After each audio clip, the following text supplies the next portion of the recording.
to Lace Up channel. My name is Mickey. In today's video, I'm going to show you how you can take your business to $1 million in revenue. $1 million.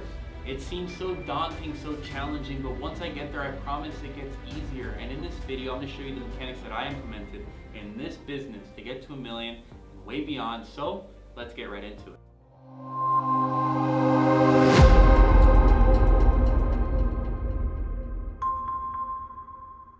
Point number one, product market fit.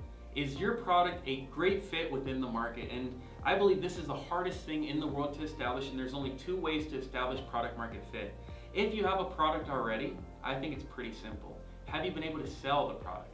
Has the product grown your top line revenue over the last couple of years? If the answer is yes, well, guess what? You've got some level of product market fit.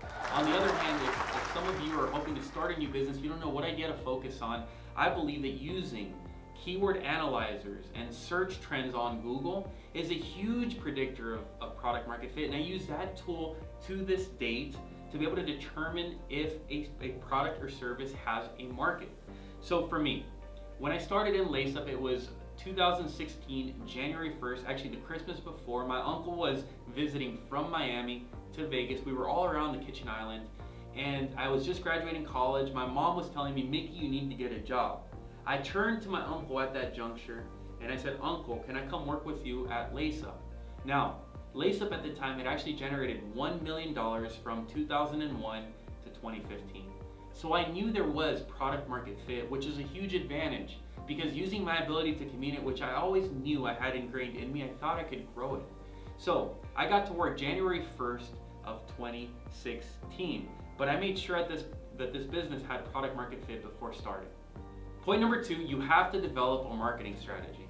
So back in 2016, when I started at Lace Up, I actually picked up the phone and started calling customers just as my uncle had done the previous years.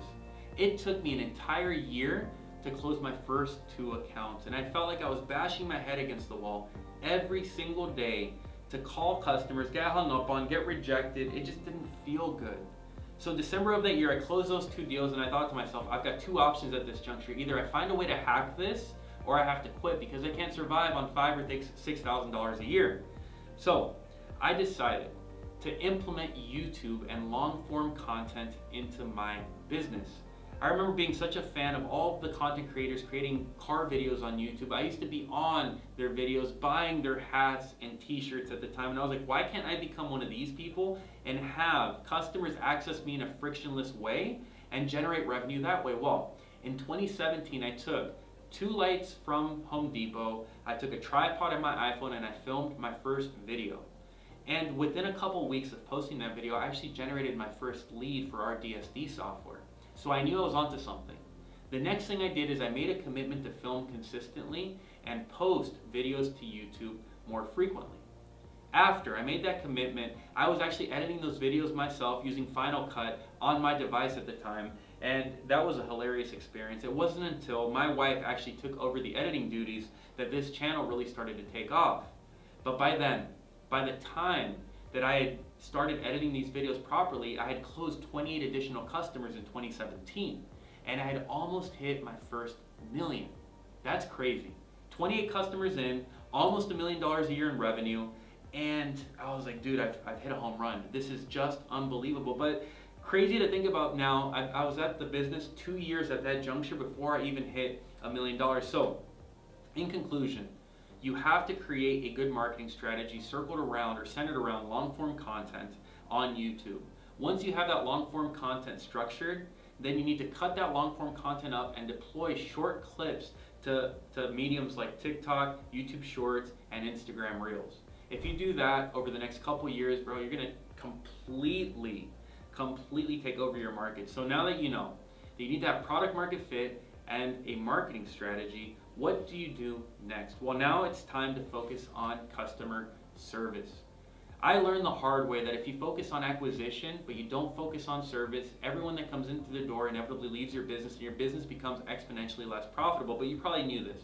You know that service is important, but how important is it, and what is service? Well, to me, service means 2 things. It means that if a customer has an issue, you respond as fast as possible, and you do whatever it takes to solve that issue as fast as possible. But you have to take service one step further. You have to build products that actually appease your customers, that keep them on board, that give them additional functions that provide an ROI for their business. So it's thinking ahead about what the customer might want. And it's proactively reaching out to the customer to make sure that the customer feels satisfied with your service.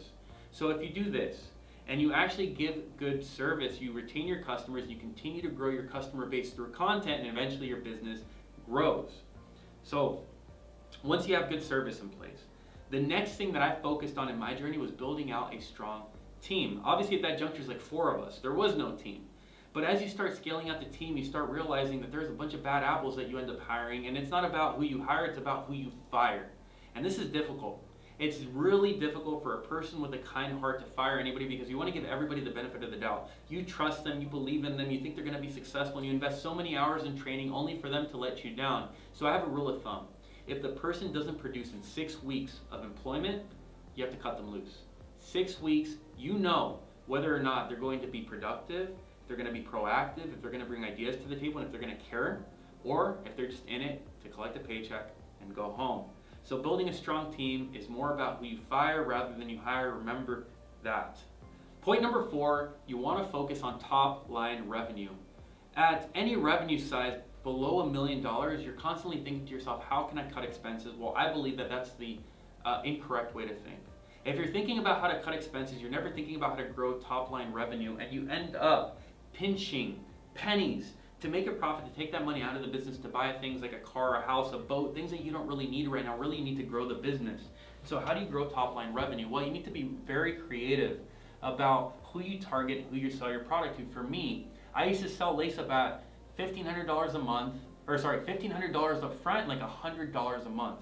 And after a year, our recurring revenues, let's say we're at, I don't know, $5,000. I was like, look, at this rate, I'm never gonna make it anywhere. Which is how I decided to grow top line revenue by creating a product, our WMS, that actually generated a nice fee on the setup and an even nicer recurring fee for years to come from the customer. So I focused on building that out. I took our profits, invested the profits in creating this product, and then by creating this product, I'm now able to service a much wider marketplace at a much higher profit margin, and all I have to do is continue to market, and that grows my top line revenue. At no point was I like, if I fire my top 10 developers, I'm gonna make $1 million more a year. No, that's dumb. You have to grow top line revenue first. You have to make that so large that it just oozes profits down to your bottom line, because if you have a nice bottom line, if your EBITDA is healthy, you know what happens? Your business is valued higher, and if you take a nice number times 8 or 9, like it is in my industry, it's a lot of money. It's a lot of money. So you have to focus on top line revenue. So far we've talked about a marketing strategy, a strong team, customer service, and top line revenue. But I'm about to hit the most important point of them all, and that is patience. You need to be patient. And it seems like it's so simple, but what does patience mean? To me, patience means falling in love with the process. Because every day it feels like you're doing everything wrong. It feels like you're stumbling all over the place, and you often question whether or not you're doing the right things in your life. But the thing is, if you commit to doing it every day for a long enough time horizon, it's crazy. It's like the karma probability curve shifts in your favor, and things just start going your way. Things start going your way in such a way that you would never imagine, but you need to have patience. You need to deploy what I'm telling you every single day, and maybe 5 or 10 years down the road, you'll achieve your goals. Think about that for a minute. You're committed to something. You're trying to grow to $1 million and you don't have the patience to wait 5 or 10 years. Well, how will you ever get there? What will happen? Well, more than likely, if you fall short of your target, you'll be discouraged and eventually you'll quit. But my goal has always been create a profitable business first, market that business, build a good team, build good service, and more than anything, focus on top line revenue and have patience to basically have the resolve to stick around long enough to outcompete your competitors and to grow your business. And I've done that here. The business continues to grow. The business continues to get better, and I continue to have patience deploying the same strategies, and I hope to do it for the next 5 or 10 years. And I think the outcome will be stupendous. So I think that's it, guys. Those are the 5 points you need to deploy right now to get to your first $1 million. And the crazy thing is, if you continue to do those 5 points, I believe you'll vastly exceed $1 million, and eventually you will have a huge business. If you enjoyed that video, do me a favor, go down below, give me a thumbs up, give me a subscribe. I got nothing to sell you, so you can't buy my course. or employ me for consulting services, because that's not what I do. But I'm here to provide some value to you guys, and I love you. Go down below. Again, subscribe, like the subscribe to the channel, like the video. Love you. Take care.